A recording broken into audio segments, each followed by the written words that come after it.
Dada, okay, so thank you so much for your time. As a whole timer, your time, of course, is more valuable than gold. And the fact that you come with Oh, us my and time is for just you. What else am I going to do? yeah, thank you so much, Dada. Whole time it So means we spend our whole time for Baba. yes, So, yes. yeah, otherwise we get into trouble. Otherwise, we get into trouble. Yes, yes, of Yeah. course. Dada, okay, so everyone, Dada is going to talk about surrender in the spiritual life. So, Dada, just start when you feel comfortable with, okay? Okay. Namaskar. So, who can tell me the purpose of our sadhana?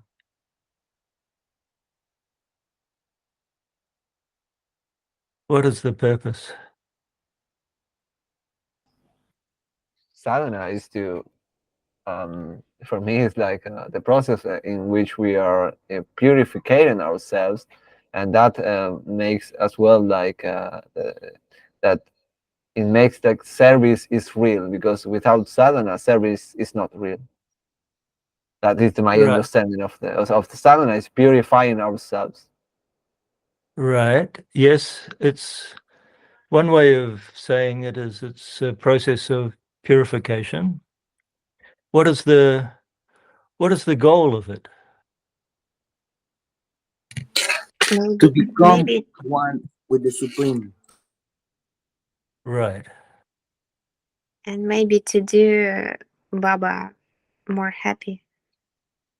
Yes, of course, that's the devotional explanation.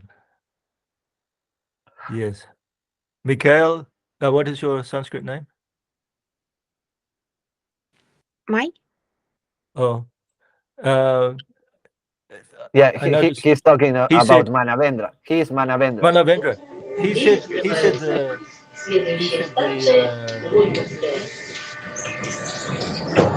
yeah, yeah, he said the theoretical explanation and you said the devotional explanation. Very good. Okay. So you're both right. To yeah. Well, it makes Baba happy when we think of him, when we love him, when we become one with him. The more we become one with him, the more we make him happy. Right. Now, very important point in relation to this is, are we trying to gain anything, or are we trying to gain something, or are we trying to lose something? I think we are trying. Sometimes it's very difficult to remember, but because yeah, but I think we are trying to lose something. We are trying to. It is like it is like this, like the hair and the water. We are trying to lose the hair just to make Right. that the water be one with the ocean, and that ocean is the supreme consciousness. Right. So we're not in sadhana. Sadhana is the opposite of all other endeavors. We're not trying to gain anything. We are trying to lose ourselves. What our self, or rather, we are trying to lose our individual self in order to become one with the cosmic self. So, in your analogy, Ashish, the jug is what is separating the water within it from the water outside it. If there is a jug in the ocean, it is full of water, but it's also surrounded by water. The water is the same water, but because of the presence of the jug, there is a differentiation between the water within the jug and the water around the jug. Similarly, we have the feeling of individual awareness, of individual being, of individual consciousness, only because of what? Our minds. Our minds are differentiating us from differentiating our individual selves from the cosmic self. In actual fact, we are one. We are one with Baba. But what is the problem? We don't realize it. We're too dumb to realize it. It's the problem. So, sadhana, you know, there's a story that in the early days in Jamalpur, when Baba was, the Margis had a very personal relationship with Baba. They would meet him every day, and they would go for field walk to the tiger's grave through the polo ground. It's now a golf course. It used to be a polo ground. And they would sit on the tiger's grave, and Baba would talk. And of course, that was the most beautiful satsang. Those were the days. And then they would walk back with Baba. So you may have read Dada Pranavattmakananda's book, Advent of a Mystery. And in that book, that, of course, that book is based on many, many Margi's stories.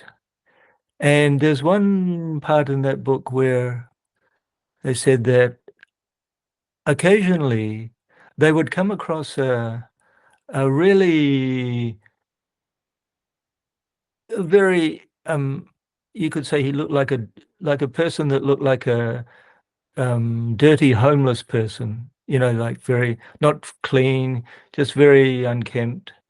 And he would approach Baba and touch Baba's feet.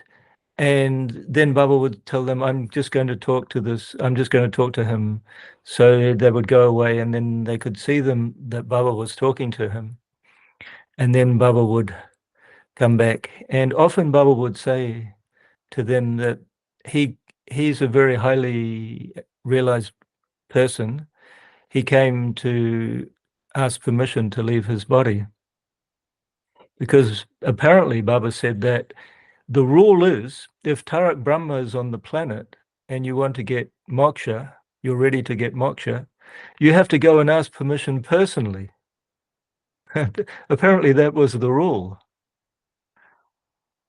So Baba once told them that it is virtually impossible for them to maintain their individual existence anymore, because they have done so much sadhana over so many lifetimes that they have got to the point where they're not considering themselves as their individual selves anymore. They're considering themselves as the cosmic self.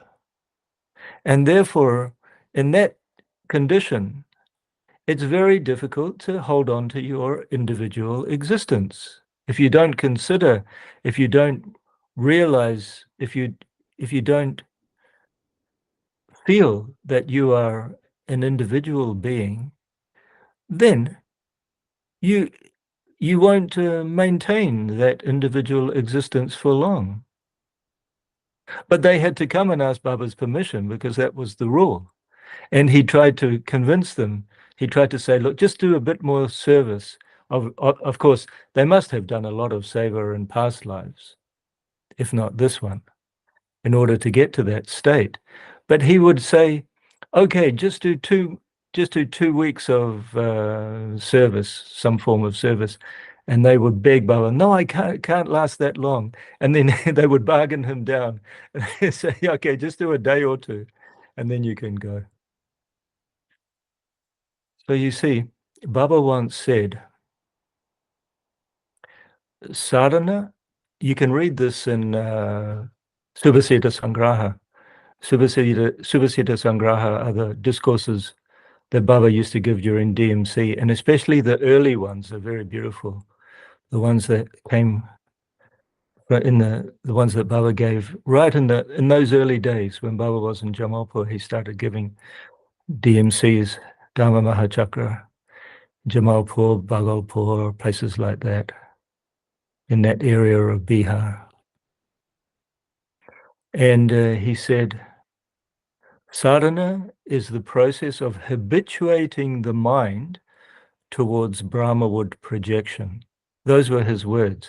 Sadhana is the process of habituating the mind towards Brahmaward projection, because now the mind is habituated in the opposite direction, right? We are habituated not towards Brahma, but the other way, towards his manifestation.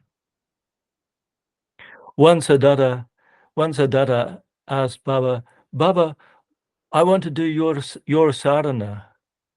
Baba said, oh, you think you can do it?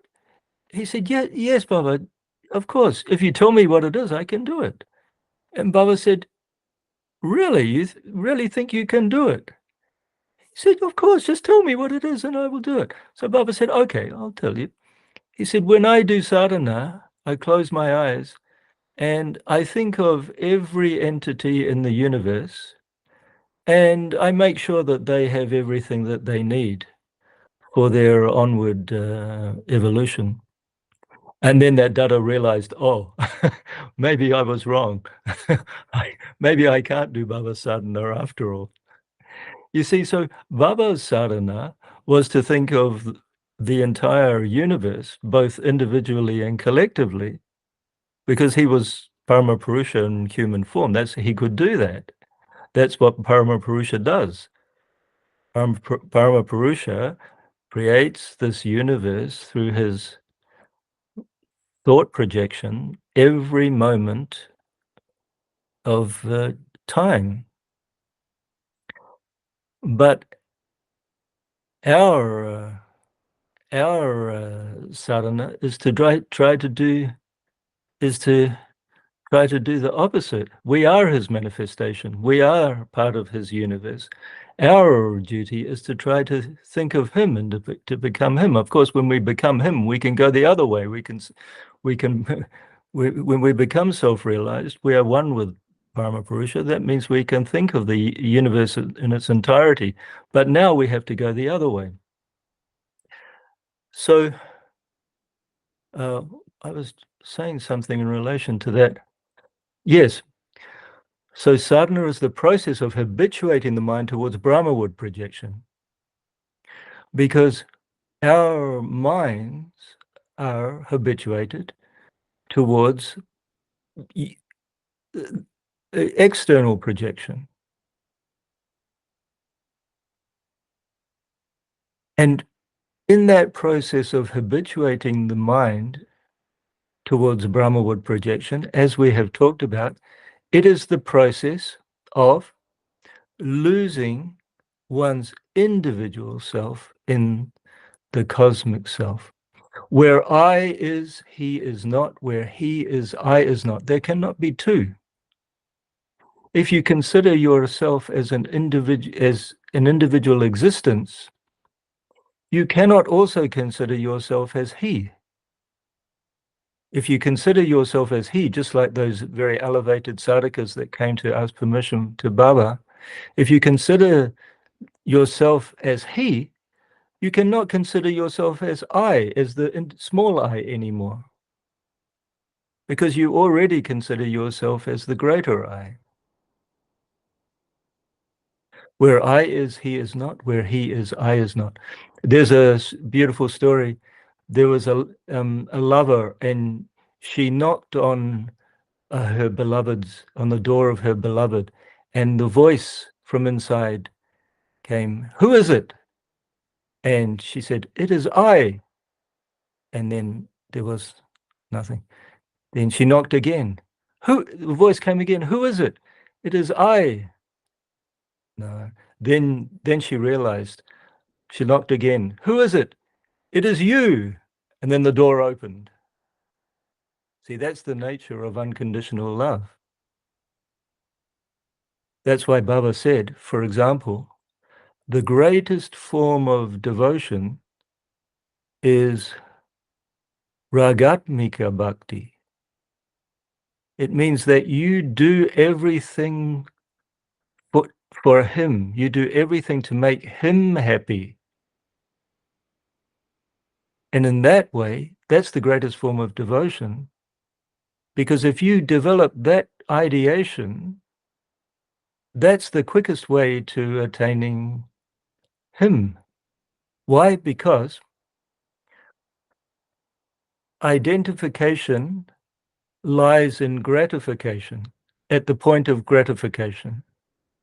If you are always trying to please yourself, this is also the purpose of seva, of service.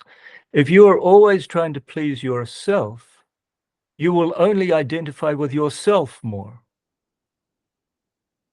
But the more you serve others, the more you try to please Baba, the more you try to make him happy, gradually, the more you will identify with him.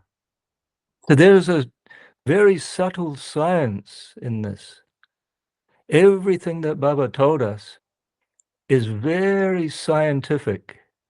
It's the Baba, you know, there are so many so-called yoga and spiritual groups in the world. But if you look at what they are all teaching, they are not teaching anything as subtle and scientific as Ananda Marga. I'm not just saying that because we're Margis. It's true. You look at what I've investigated what they're teaching. It's very simple compared to what Baba gave us. It's very elementary. What Baba gave us is the most subtle and comprehensive sadhana. Very, very subtle and scientific. So Baba said, the more you cultivate the ideation of losing yourself in him, surrendering yourself to the cosmic self, pleasing him rather than your own individual self, loving him more and more, identifying with him more and more, making him happy, doing everything for him, then gradually identification lies at the point of gratification. The more you think of gratifying him, the more you identify with him, the cosmic self. Very important. So, sadhana is the process of surrendering the unit I into the cosmic, the unit I feeling into the cosmic I feeling, the unit sense of existence into the cosmic existence. What is the definition of yoga? Sang yoga yoga jakto jivatman paramatmana. Yoga is the unification of the unit consciousness with the supreme consciousness. And the sadhana that Baba has given us is the process of attaining that union with him. Your mind, meanwhile, your mind is the only thing that's really yours. What do you take with you when you die, for example? Can you take anything with you other than your mind? No. Many people that have a lot of wealth in this life, they will enjoy that wealth, for example, in this life. But depending on their deeds, depending on their actions, it will remain to be seen how much wealth they can enjoy in their next life. They can only take their sanskaras with them. So, you know, ultimately, following Jama Niyama, practicing sadhana and surrendering to Baba are the only real things that we can really do for ourselves to set ourselves up for a greater future, if not attaining mukti or moksha in this life, to get a better life, next life, so we can continue our sadhana, so we can continue our journey towards him. So in the meantime, your mind is really the only thing that's really yours. It's also his, of course, because your mind is part of the cosmic mind, just as the entire universe is the expression of the cosmic mind. Each and every mind, including your mind, is also an expression of cosmic mind.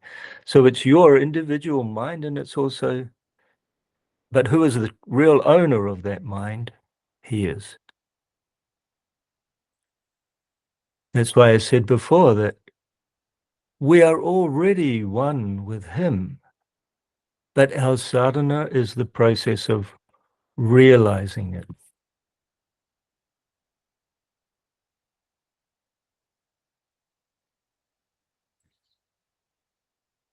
I want to tell you a story now. It's a beautiful story that I think it's also in Dada Gunamuktananda's book. By the way, I think his second book is coming out soon. The second one will be the next time frame. But anyway, the Dada speaks about Makanda. Have any of you heard of Makanda? No, Dada. Personally, I never heard about it. Okay. Have you heard of Dada Chandranath? Yes, I heard about him. Okay. So Dada Chandranath, of course, was a very highly elevated sadhaka, Magi, one of the first Magis from, I think he was initiated in 1954 or something like that. One of the very first Magis. And he had a cook called Makanda. Not just cook, you know, a man who helped him. And this man was such a simple man, very simple. But it turns out that he was also very highly elevated. he would go into samadhi at the mere thought of Baba.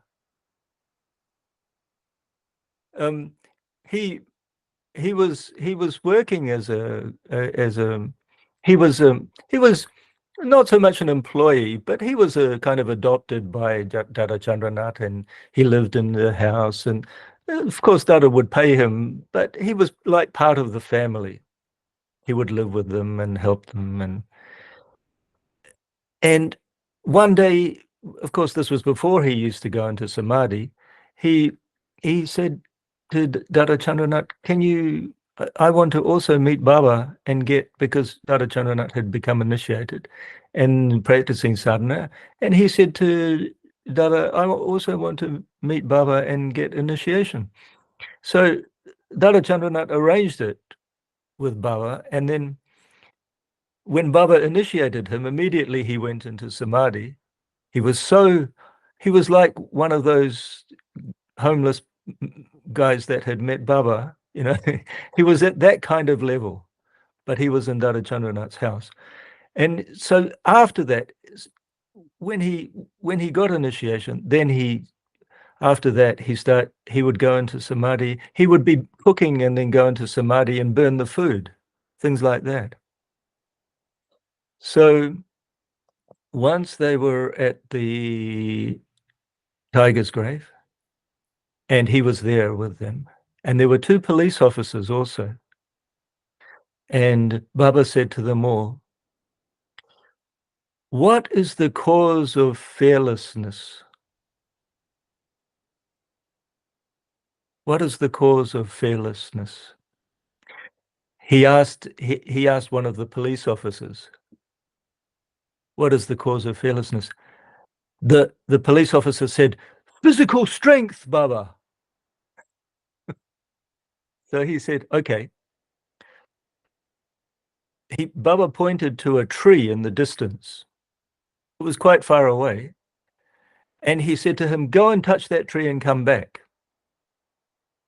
So this police officer, he set off, and they could see him walking towards the tree, and then he went into the distance. They could just make out the tree, so they couldn't really see what happened once he got there.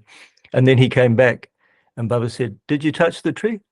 He said, no, Baba, there was a leopard sitting next to it, so I couldn't touch it. Then Baba turned to the other, there was another police officer. He said, okay, you go and touch the tree. He said, oh, yes, Baba, I will do it. So he went off into the distance. And then he came back. Baba said, did you touch the tree? No, Baba, the leopard was still there. So I couldn't get near the tree. It was too dangerous. Then Baba turned to Makanda. He said, okay, you go. Makanda returned, and Baba said, did you touch the tree? Ha, Baba. Oh, you touched the tree? Ha, Baba. He said, how did you touch the tree? Was the leopard still there? Ha, Baba. The leopard was there. So how did you touch the tree if the leopard was still there? And Makanda said to Baba, I see you in the tree, I see you in the leopard, I see you everywhere. It doesn't make any difference to me. You are everywhere. You are in all things that I see. And Baba turned to them all and said, that is the cause of fearlessness. Beautiful story, eh? So you see, if you are in the cosmic flow, if you can see him manifested in all beings, there is no fear anymore because there is no other. There is only he. Huh? The first part of the spiritual path is you recognize that there is another, God, and there is you. And the second part is you start to move towards him. And then the final part is that you realize that there is no other. He is you. You are he. What is the meaning of your Ishta mantra? Huh? You are he, right? So, you know, when one becomes very advanced on the spiritual path, one has the realization more and more that he is the only one, and that he is you, and that you are he. And even fear will disappear in that case. Even fear. Only love remains, only devotion. Devotion is the result of surrender.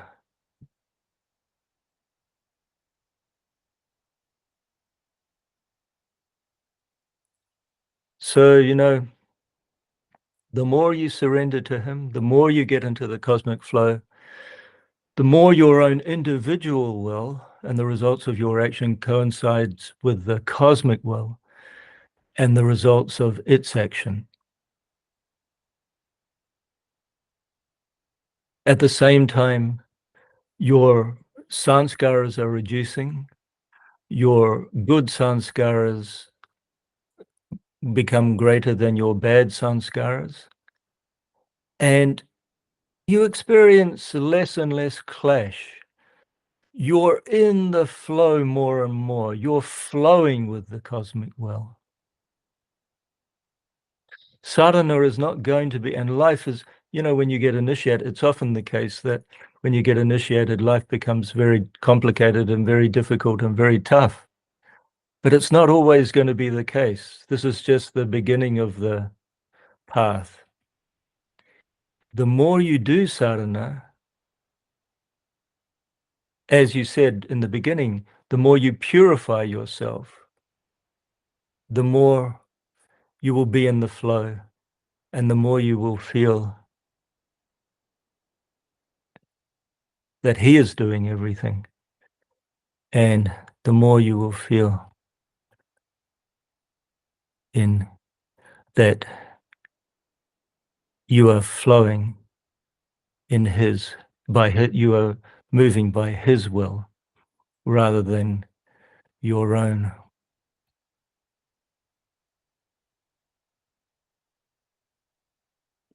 Now, what else can I say? You know, Baba once gave that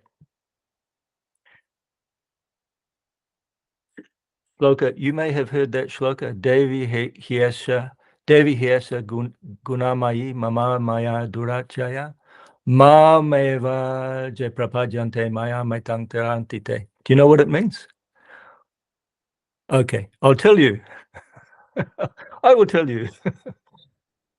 It means, I'll read the definition that Baba gave. This Maya is an attributional principle of mine. She is my attributional principle. She is my attributional force. It is very difficult to surmount this Maya, to overcome Maya. But the one who has ensconced him or herself in me only can surmount this Maya. There is no alternative. One will have to surrender oneself before the altar of the Almighty. There is no other way to conquer Maya. So in the end, it's like by your individual will, you can bring your Kulakundalini to the Trikuti, to the Agya Chakra. It means the pituitary gland. One way of describing the process of sadhana is the elevation of the Kundalini up the Susumna. The Susumna is the psycho-spiritual channel inside the spinal cord. And by your individual will, you can bring your Kundalini to this level. The Trikuti is the external representation of the internal gland, of the internal chakra, the Agya chakra. The Agya chakra is the chakra associated with the pituitary gland at this level. But to get from here to here, to get from the Agya chakra to the Sahasra chakra, you can only do by his grace.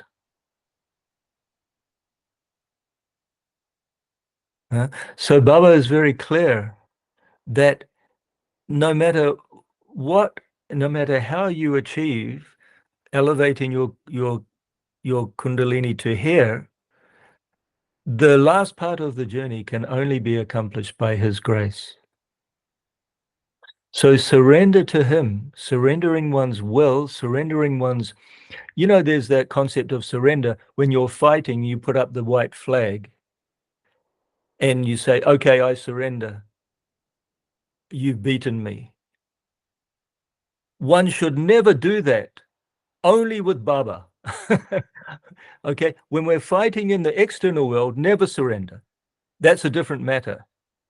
You have to keep fighting until you win the war, win the battle. What is our battle? To bring about Savipra Samaj on this planet, externally, collectively, and to gain self-realization personally, individually. So never give up the fight, but never surrender, but only surrender when it comes to Baba. Only surrender to him.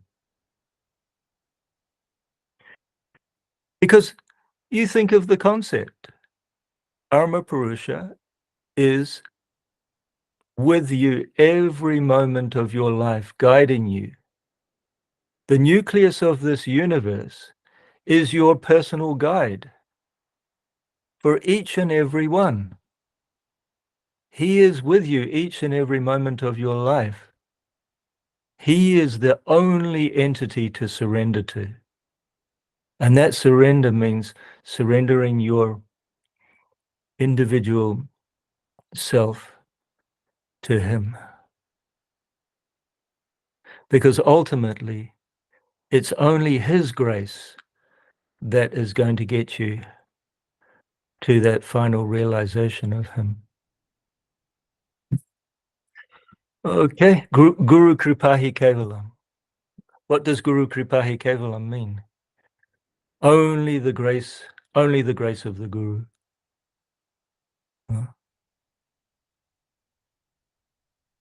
Only his grace.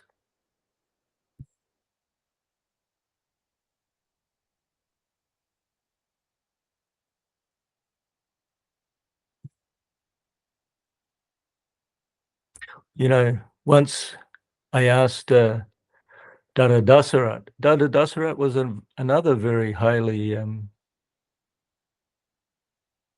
very highly elevated, highly realized sadhaka of Baba. And Baba used to do a lot of demonstrations through him. Baba had to use a very, very highly realized soul in order to do his demonstrations. So he used Dada Dasarat on many occasions. And I once met him. He was very old by that stage. I was at Varanasi training center, finishing my training to become a Dada. And he was there one day, and we had a meeting with him. We had a satsang with him, and I got the opportunity to ask him. I said to him, Dada, what do you want in your next life? Do you want moksha or do you want to be with Baba? And he turned to me and he said, that's up to Baba, whatever he wants. So you see, total surrender. That's the most important thing.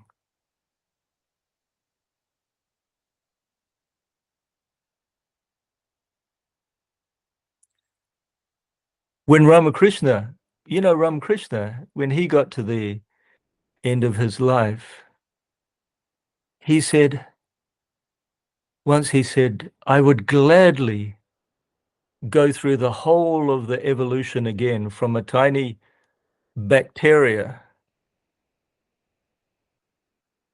if that was God's will.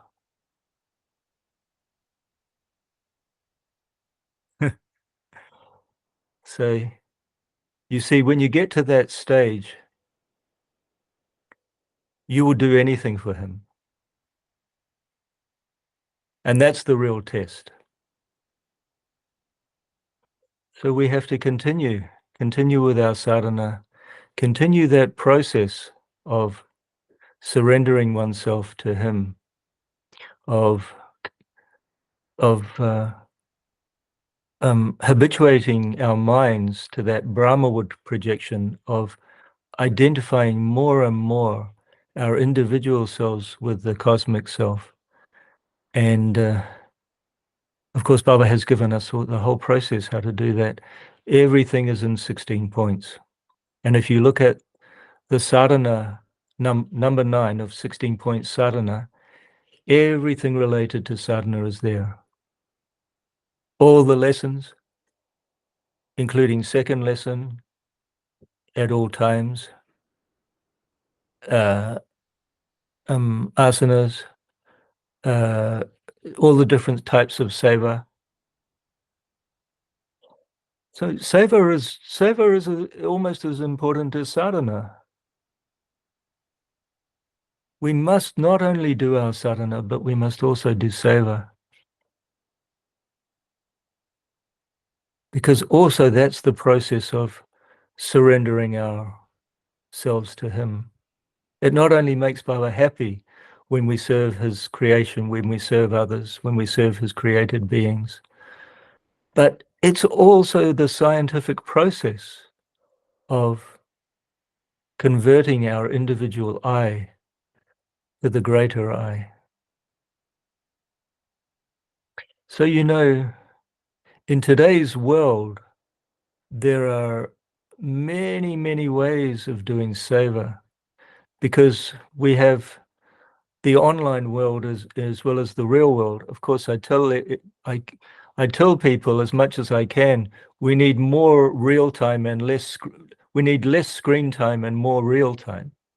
But at the same time, we can do a lot of seva through the screen. Yeah, because everybody's got their face in the screen. And so we can the more we can reach them more through that as well. So try to, no matter what you do, you may want to, no matter what your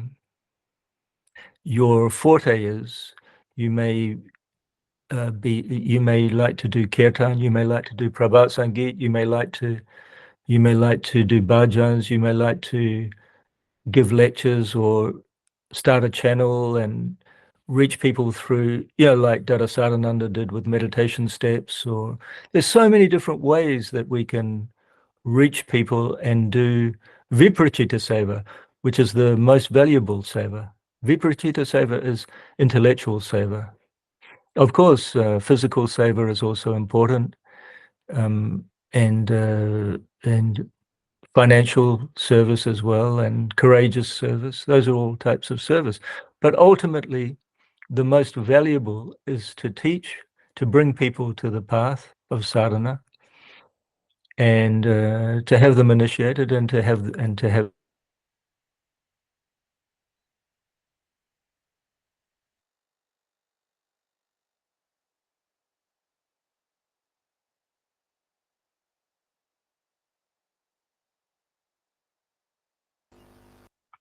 Dada, I think I have you have a start their problem with journey them. of sadhana. My internet connection is very weak. I'm surprised it's lasted this long. No. But by Baba's grace, there was That only was a great. problem when I just as I finished my talk. So, but I want to That answer was your great. That questions was too. great. Yeah, Yeah. right. But I also want to answer your questions, if you have any.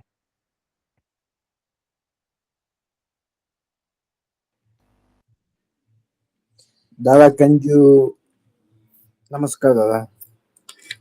Namaskar, Arjun. Nice to see you. The Namaskar. last time we saw each other was at Anandanagar, right? Yeah, that's true. Long time Very ago. good. Yeah. Well, not so long. Almost a year. Couple of years ago. Yeah, 1 year almost. Right. Okay. 1 year. Yeah. I was wondering because I have this discussion with some group of friends that biological we have the same things as animals, but Baba tell us that we are different to animals, and I'm lacking to explain to them why we are different to animals. Because, well, what I understand about this is we can do meditation, no? That's like very easy to explain. But in other way, animals and all these human forms of life, they are more connected to Paramapurusha or Brahma. They are like this connection, no, towards him. And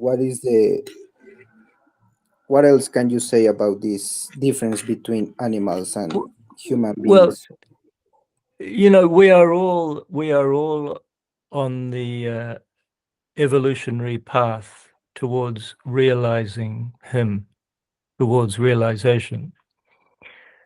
The difference between humans and animals is that when one is born into a human body, one's mind has evolved to such a degree that it wants to dwell in the mental rather than the physical, predominantly. Of course, we as human beings, we still have the four basic vrittis of eating, sleeping, fair, and sex.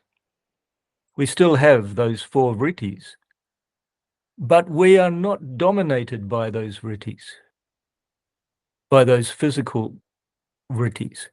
Animals are dominated by them. You see, generally, animals spend most of their time finding food, protecting themselves from predators, and reproducing, right? But we don't want to spend our whole time doing that as human beings, because our minds have elevated above that. We still have those things that we have to take care of. But predominantly, we want to spend our time exploring the intellectual world, interacting with people on a higher level, interacting with the world on building a society, and ultimately doing sadhana. Now, most human beings are not at the level where they have started to do sadhana, but most human beings are at the level where they want to develop themselves intellectually to some degree or another. They want to develop themselves creatively. They want to be very social. They want to talk. They want to exchange ideas. So they're living mostly in the mind. The mental, human beings focus on the mental sphere, whereas animals focus on it's a continuum, of course. It's a continuum. You will find that, there's that saying, dogs are a man's best friend. It's because dogs are very close to human beings, and many dogs are born as humans, and many humans are born back as dogs. Because there's that continuum. Dogs are kind of at the top of the animal level, because you see that they not only have instinct, but they have a lot of intellect as well, even more so than monkeys monkeys also, and dolphins, and Baba said parrots as well. Parrots are you can see a lot of interesting parrot videos on YouTube. They're also very intelligent. But there's that continuum between the animals and the humans. But the human state of existence is very different to the animal state of existence in general, because it's focused on the mental rather than the physical, the intellectual rather than the instinctual. But then what we have to develop as human beings then is the intuitional. Intuitional science means sadhana. So that's why Baba said many times, the goal, the purpose of human life is self-realization. We must not dwell on the physical. Certainly, we must not dwell on the physical. And we must not even, we may dwell on the intellectual, but we must also practice the intuitional. That's the real fulfillment of human life. So really, Baba was saying that to truly be a human being is to also practice sadhana. And Baba had a much higher definition of humanity than normally we take as the definition of humanity. At least as human beings, we must practice sadhana. We may not realize our goal in this life, but as human beings, you mentioned before that animals can't practice sadhana, but we can. We can, therefore, if we can practice sadhana, therefore we must practice it. Otherwise, we're misusing the human body. We have come to this point in our evolution after millions of years of evolution. Baba once did a demonstration. Acharya Narada Muni is interviewing different Magis and Didis and Dadas. And it's called Magi Experiences. It's on YouTube. And he interviewed Dada, I think it was Dada Parameshwarananda. It was Dada Parameshwarananda. It was his interview. And Dada Parameshwarananda said that he was at a demonstration once where Baba told one Magi to stand up, and he said to Dada Dasarat to see what he was 250 million years ago.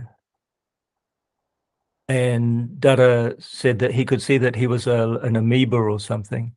And then he went through the whole thing of evolution, and it took him 250 million years to get from an amoeba to the current human state.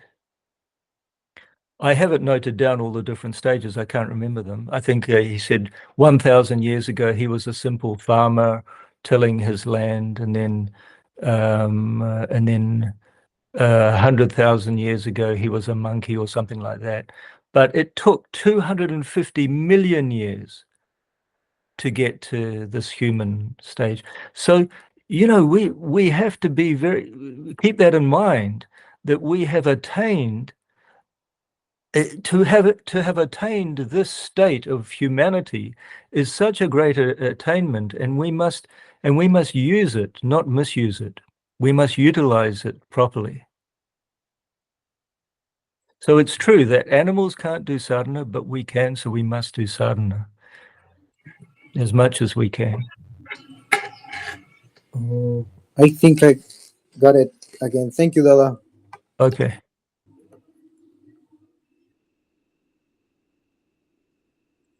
Any other questions? Well, it's been very nice to talk to you all. And Dadaji, I have a question. Yes, go ahead. How to up the moral base of society? For example, local society, for local village or local town. How to raise morality of local people, and by this way, the entire humanity. Well,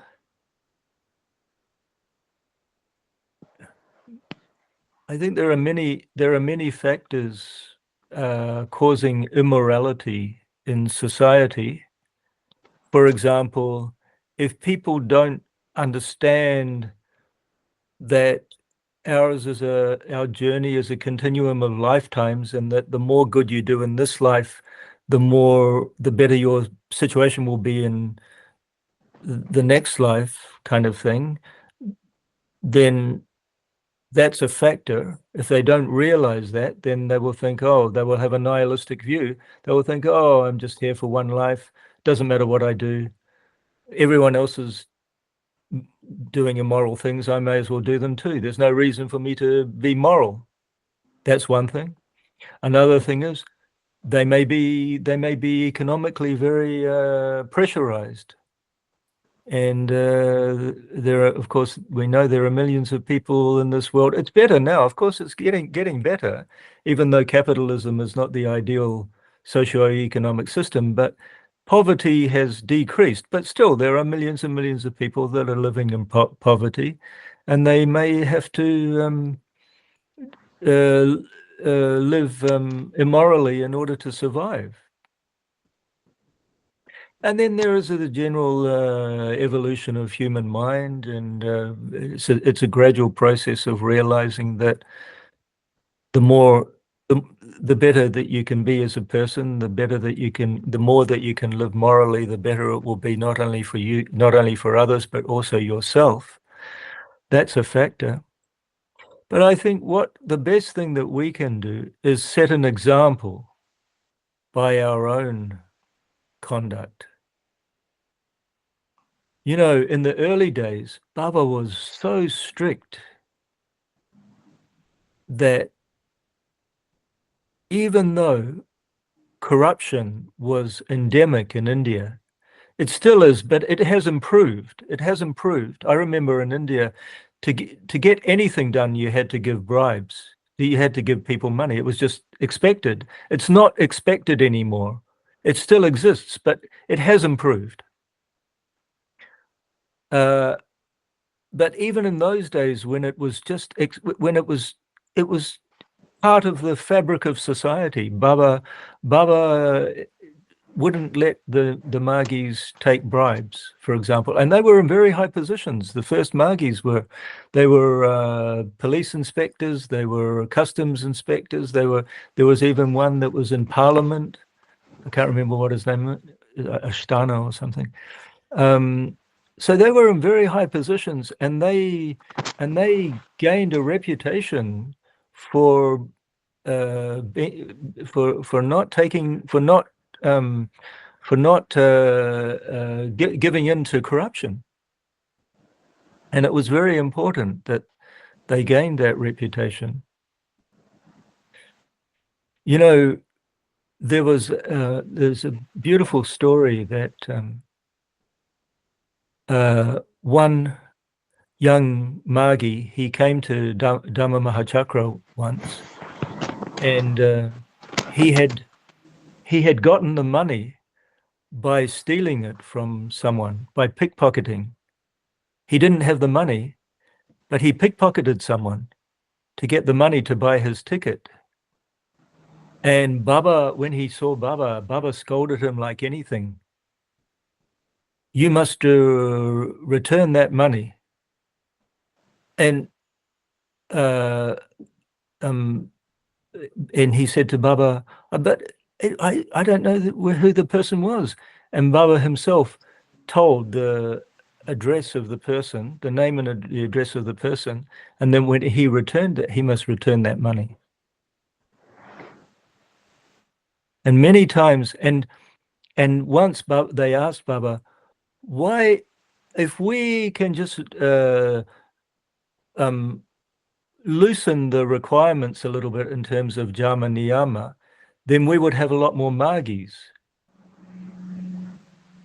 And Baba said to them, Baba pointed out two people in the street, and one of them was a leper. And he said, see that man there? He was a judge in Britain, in London, but he was corrupt. And this is his next life. He was reborn as that leper. So, of course, we know that Baba has said that morality, Jama Niyama, is the foundation, is the base of our sadhana. It's very important. And we must continue, just as Baba had expected all the Margis in those days to be very strict on morality. We must continue to do that. I remember it was about a year ago. I was in Chile, and I was in the. I used to go to this the same vegetable shop, verduraria, to get my vegetables every week. And I was there. I was building up some kind of a relationship with these people because I would see them every week. And then once they didn't see, but I found a wallet. Someone's wallet had dropped on the floor, and I found it. I could have easily put it in my pocket and not said anything. Immediately, I took it to the lady and I said, "Oh, I just found this on the floor. Somebody dropped it. Somebody must have dropped it." Then I saw her attitude towards me changed completely, because I had set an example of morality. So then, it was very important that I did that. I didn't do it for that reason, but I could see that from that moment on, she was so respectful towards me. So it's very important that we set an example by our own morality. And then gradually, of course, there are many factors, as I said, but then gradually the situation will improve.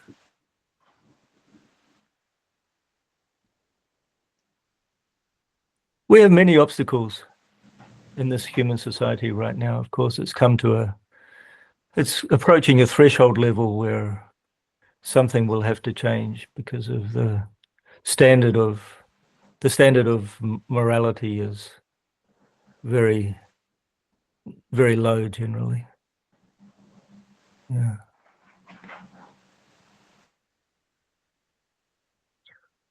Okay.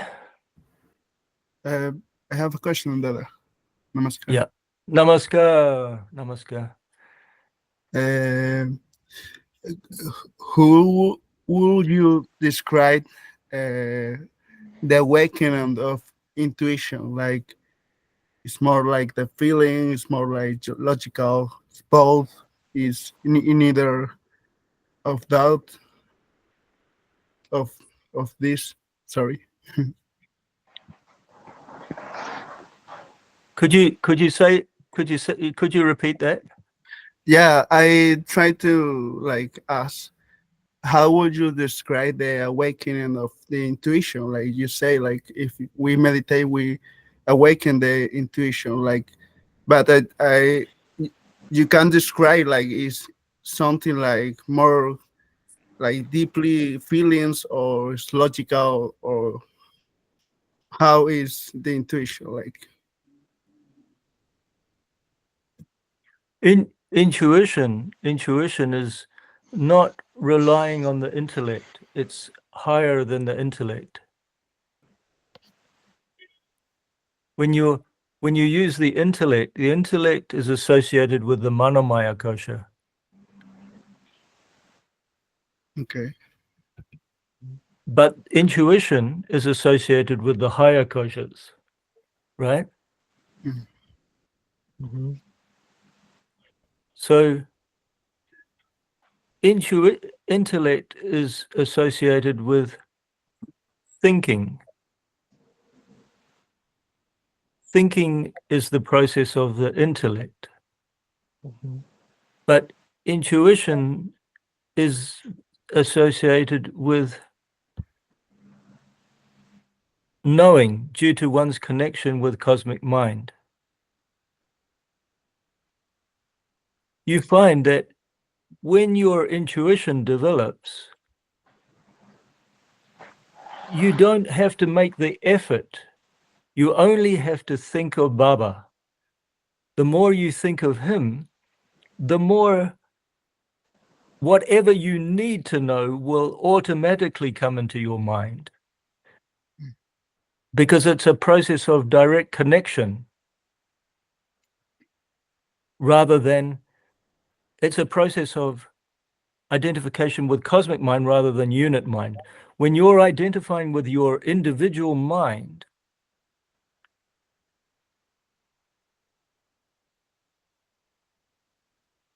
but when you are identifying with cosmic mind, it's more of an automatic process where whatever knowledge you need at that time comes into your mind. It's like, as I said before, the more you're in the cosmic flow, the less effort you have to make to stay in that flow. It's like if you're on the side of a river, if you want to go down the river, you have to kind of walk into the river and get in the flow. But once you're in the flow, you're already there.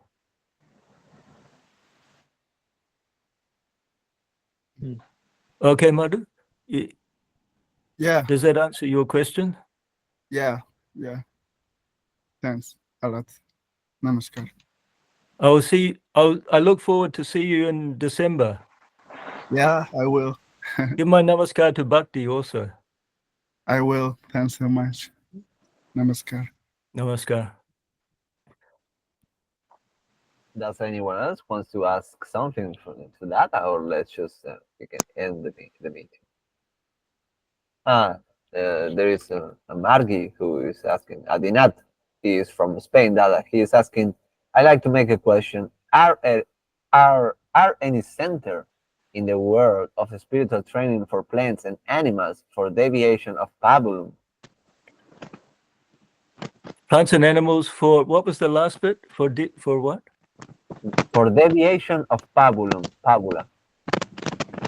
Oh yeah. Baba talked about having training centers for animals as well. I don't know if I should tell the story, but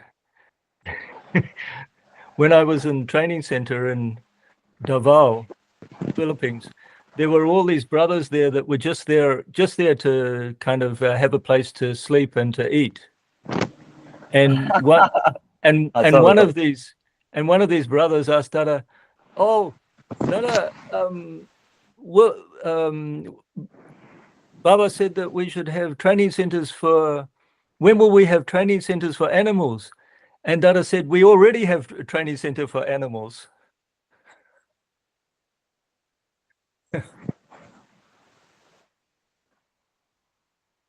But seriously, yeah, in the future, we will have training centers for animals as well. Because in a very advanced human society that we're heading towards, the evolution of animals will also accelerate. The more animals, you know this concept, the more animals come into contact with human beings, the more their own evolution. The evolution of the animals is relatively slow compared to human beings. And of course, the evolution of sadhakas is a lot faster than even normal human beings. But the more that animals can get our satsang, the more that their evolution will also. So it's a very neo-humanistic concept that we will not only look after the evolution of human beings, but also that of animals. And in the future, that can include training centers. Like, for example, you see people with cats and dogs, and they've trained them to do really amazing things. Imagine if all the cats and dogs in the world had to go to school and they were trained to do these amazing things. You know, we got all the cats and dogs and monkeys and whatever, and they all went to school. Then they would their evolution would accelerate a lot faster, right? So in the future, in a really advanced human society, when we've solved all our own problems first, or you know, we're a lot more on top of our problems than we are now, we can also take the time to educate the animals more.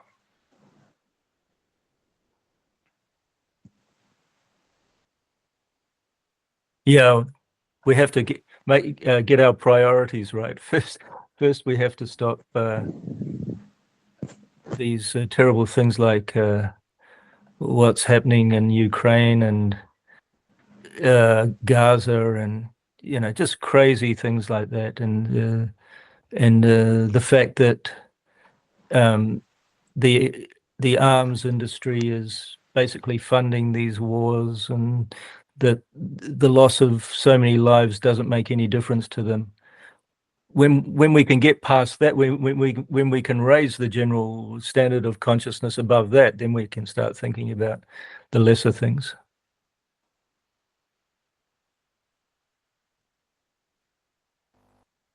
Navendra, do you wanted to say something to that? Oh yeah, I want to add that I remember from one discourse that Baba said that monkeys may attain same level like human beings today in 1,000 years. Baba said that they may, because that is very great acceleration of progress in this planet. Right. I just want to add it. Sure. Yes, the process is usually quite slow, even to get from. Well, remember I said that in that demonstration, Baba said that Margi's mind 1,000 years ago was the mind of a simple farmer, and now he's you know, standing before Baba as a Margi. So that was 1,000 years just to go from a simple farmer to a Margi. So to go from a monkey to a human being, yeah, maybe that would usually take longer, but we could accelerate it to maybe 1,000 years, or maybe even less. Right. I don't know the numbers exactly, but yeah, in general, the more that one can get the satsang of a more highly evolved entity, the better it is for oneself, whether you're a human being or an animal or a plant or whatever. Yes, yes. Does anyone else want to add And something? what is the greatest satsang? Spiritual satsang. Ah, yeah. Be with Right. Ideation of Dhyana. Baba. Dhyan. Dhyan is the Yeah, greatest satsang. Right. yeah, yeah. Right. Actually, Baba said that there are three forms of satsang. The company of a more highly elevated person, swadhyaya, which is Baba's reading Baba's discourses, and the highest one is dhyan. Yeah. So for us, Baba is the highest satsang. Yes. I didn't know. Thank you. Okay. So yes, Sister Jivatria, she wants to ask something. Yeah. Namaskar, Dadaji. I wanted to ask about Jagriti and unity. Look, some days ago we had the meeting in our Jagriti of Margis, and we discussed the such problems like abuse or how to avoid some breaking the rules, for example, some rude words between Margis and so on. And there were two Margis who practiced for a long, long time, and one of them told that abuse will be always in such places, and we can't avoid it. And the other Magi told that no, no, no, I'm sure that we can communicate without it. But we didn't come to one conclusion, and I didn't understand it for me too. Please tell me, how do you mean? Could it be that we can have no abuse, no rude communication in our units, or it can be only in some hundreds of years when our minds will be more oh Elevated. yes. Are you talking about verbal abuse? Verbal Sorry. abuse. Are you talking about verbal abuse? Yes, verbal, of course. Well, this is whenever you get two or more people together, there's always going to be some conflict. This is what's called politics. And in politics, there's always some kind of course, the more evolved people are, the more we will learn to communicate in a non-violent, non-abusive fashion. So definitely we can solve problems without being abusive. We can be, of course, we can be assertive. There's a difference between assertive and abusive. We can be assertive in order to get our views across and to stand by what we believe. And we should be assertive, but we should not be abusive. But of course, we're human beings, and if our emotions get the better of us, then it's easy to become abusive in our communication. But one must try not to do that as much as possible. The more one can take second lesson, the more one can feel that the more one evolved one is in one's practice, the more one feels that the other people, the other person or the other people are just part of our family, an extension of ourselves, then naturally a manifestation of Baba, a manifestation of Brahma, then the more effective and loving we will be in our communication. But if the more we feel separate, the more we allow our emotions to, the less cosmic ideation we have, and the more our emotions get the better of us, then the easier it is to become abusive in our communication. So we must, this is also an exercise, and of course, in Ananda Marga, there is a lot of conflict amongst Margis even, because part of the process is that we're put in contact with so many different minds of different, coming from different backgrounds with different sanskaras, and so naturally there is clash there. There is friction, there is clash. So part of the process is to learn to deal with that in a better and better way. That's part of our evolution. So our sadhana is not only internal, it's also external. It's a way of learning how to communicate and deal with people in better and better ways. So definitely it is possible. It doesn't. I mean, in the humanity of the future, hopefully we will have a lot less conflict and abuse in our the way we deal with other people, but it will never be zero. There will always be something, because until and unless someone is completely self-realized, they will always have those ripus, sat ripus. The sat ripus are anger is one of them, for example. But we must try to minimize it as much as possible. But in the process, of course, we lose control in certain circumstances, but that's part of the learning process.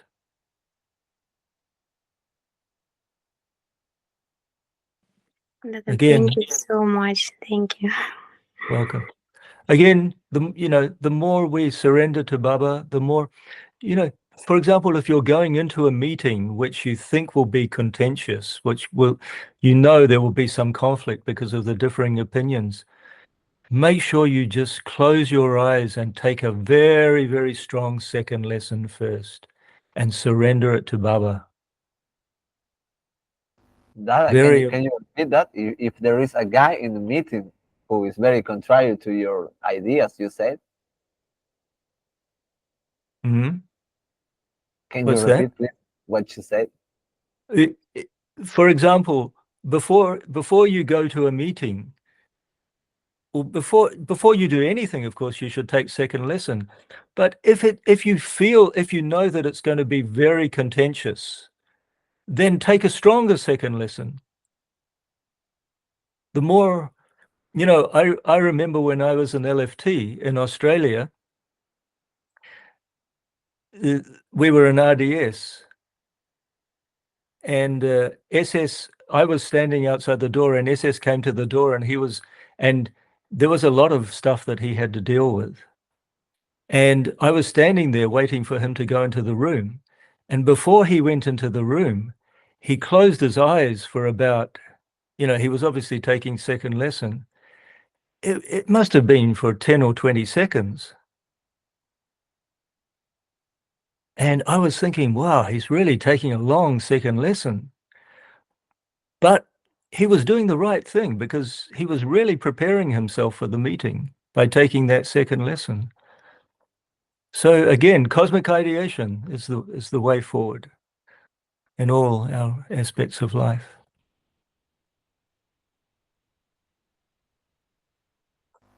Thank you so much, Okay. Dada. Thank you so much. Okay, so Welcome. okay, so we have 2 hours, almost 2 hours of meeting.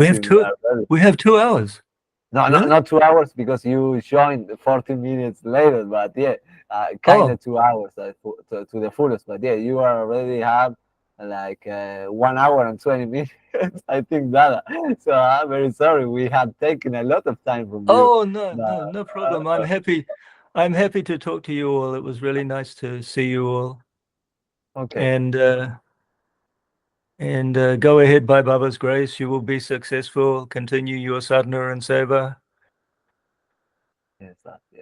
So okay, so yeah, many very inspirational ideas from you that I just want to see the recording of this meeting again. Many things that you say, and in certain moments where you were talking about, like how to be fearless is like if everything is Baba, there is no second entity, because you have fear when you see that there is a different entity that is not you. So you Right. have you are afraid of that. But when you think that everything is Baba, then there's no fear. That was very inspirational. Thank you so much for that.